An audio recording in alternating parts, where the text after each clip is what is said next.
अहिल्यानगर जिल्ह्यातील अकोले तालुक्यातील वारंगघोशी येथील भैरवनाथ डावखांडी व खाडेवस्ती परिसरात दीर्घकाळापासून भेडसावणाऱ्या वीज समस्या अखेर सोडविण्याचे काम झाले असून जनसेवक अनंत महादेव घाणे यांच्या हस्ते नवीन वीज डिप्पींचे उद्घाटन व लोकार्पण करण्यात आले। या परिसरात एकाच डिप्पीवर 2 वाड्यांचा वीज पुरवठा होत असल्याने सिंगल फेज वीज वारंवार खंडित होत होती। धरणवाडी, कडाळी वस्ती, घाणे वस्तीसह ग्रामस्थांना मोठ्या अडचणींना सामोरे जावे लागत होते। या समस्येबाबत ग्रामस्थांनी समाजसेवक अनंत घाणे यांच्याकडे मागणी करून सातत्याने पाठपुरावा केला। या मागणीची दखल घेत वाडी वस्तीसाठी स्वतंत्र डीपी व पोल मंजूर व्हावे यासाठी महावितरण प्रशासनाकडे सातत्याने पाठपुरावा केला। माजी आमदार वैभव पिचड यांच्या मार्गदर्शनाखाली हे काम पूर्ण झाले असून आज या परिसरातील नागरिकांना कायमस्वरूपी दिलासा मिळाला आहे।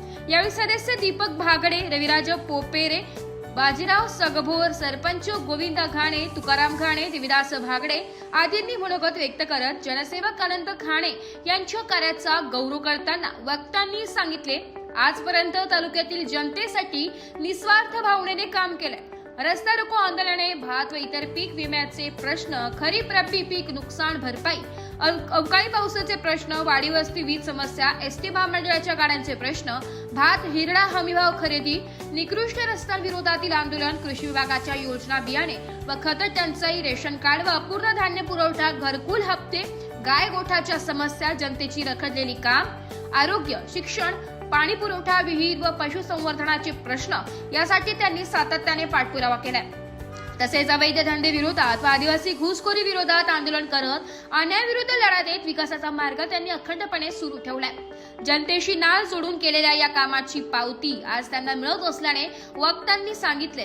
यावेळी उपस्थित भगवान लावरे, मारुती खाडे, देवदास भांगडे, तानाजी लोटे, मच्छिंद्र लोटे, रविराज पोपेरे, अमृता लोटे, काळू गोडे, गुलाब कडाळी, घोराजी लांडगे, सुंदर लोटे, नाथू लोटे, राहुल खाडे, रोशन कुंदे, यशवंत लोटे, तुकाराम घाणे, भरत कडाळी, सरपंच गोविंद घाणे, रामदास लांडगे, सुनील पवार, दुंदा घाणे, किसन घाणे, शेतकरी यांनी आपले मनोगत व्यक्त केले।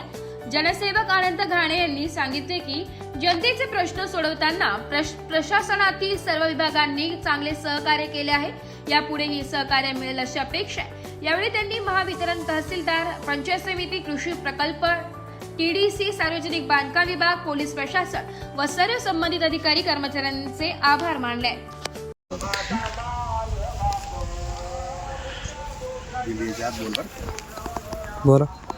आज या ठिकाणी वाराणसी ग्रामस्थांच्या आग्रहास्तव आज आपण गेल्या 4 ते 6 वर्षापासून डीपीचे जे प्रलंबित प्रश्न होते ते सातत्याने प्रशासनाकडून सोडवण्याचं काम करत वाराणसीमध्ये नळवणेवाडी असेल, दावखंडवाडी असेल, खाडेवस्ती असेल, कडाळी वस्ती असेल या 4ही वस्त्यांना आणि आमची मंगळवाडी घाणे वस्ती असेल यांना आपण डिप्याच्या बाबतीत प्रशासनाच्या कडून आजपर्यंत सर्व काही लाईट, घरोघरी पोल आणि घर तिथं पोल येण्याचं काम आतापर्यंत आपण प्रशासनाकडून माननीय वैभव पिचड साहेब यांच्या मार्गदर्शनाने आतापर्यंत केलेलं आहे। आणि हे काम करत असताना असंख्य लोकांचा पाठिंबा हा महत्त्वाचा असतो आणि जिथं जिथं प्रलंबित राहिलेले प्रश्न सोडवण्याचं काम हे सर्व आदिवासी भागातील ग्रामस्थ असतील, वाराणसी ग्रामस्थ असतील, माझे सर्व सहकारी दीपक भागडे असतील, मारुती खाडे असतील, सोन्या बापू असतील, सुनील पवार असतील, गोविंदा दादा सरपंच असतील, तुकाराम घाणे असतील, आमचे बाजीराव सगभोर असतील, किसन घाणे असतील आणि देविदास भागडे सर्वच ग्रामस्थ आणि विभागातील सर्वच तरुण वर्ग प्रेरित होऊन जे कामं सांगते ते कामं करण्याचं पुढं नेण्याचं काम आतापर्यंत आपण केलेलं आहे। आज विकास महामंडळाचे भात खरेदी तर आदिवासी भागामध्ये कधीही भात पीक विमा मिळाला नाही, त्यापासून जे कार्य करायला सुरुवात केली तर आतापर्यंत कार्य करत असताना कुठेही प्रशासनाकडून अडचण आली नाही आणि प्रशासनाने वेळोवेळी मला जे सहकार्य केलं तिथून पुढेही सर्व प्रशासनाचं तहसीलदार असतील, महावितरणचे अधिकारी असतील, गट विकास अधिकारी असतील, कृषी अधिकारी असतील, सर्वच अधिकाऱ्यांनी वेळोवेळी जे सहकार्य केलं आणि प्रश्न सोडवण्याचं काम जे शेतकऱ्यांचं केलं त्यांना मी तेवढंच धन्यवाद देतो आणि थांबतो. यापुढेही सर्व ग्रामस्थांसहित सर्व भागातील तरुण वर्ग आणि जनतेने सहकार्य करावं. जिथं जिथं अडचणीच्या काळात आम्ही उभं राहून ते प्रश्न नक्कीच मार्गी लावू अशी मी अपेक्षा व्यक्त करतो. जय आदिवासी. दादा इकडे डॉक्टर अनंत महादुगाने हे तरुण तरफदार नेते, तर त्यांनी आमच्या वारंगुशी गावाकरता अशा 2-3 टिप्प्या आणलेल्या आहेत आणि अजूनही छोटे मोठे काम करायचे आहेत.